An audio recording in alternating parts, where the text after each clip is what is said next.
They've done two things to flashlights.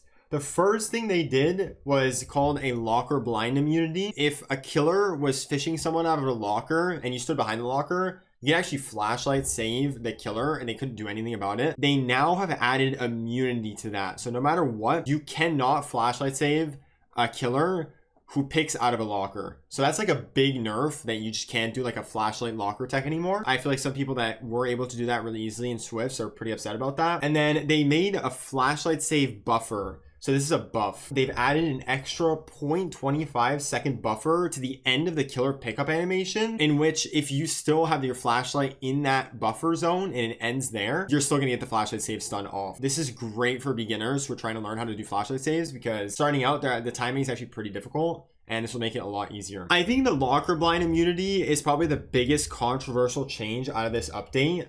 I'm honestly kind of okay with it. They kind of said it here. The greater majority of DBD can't do this.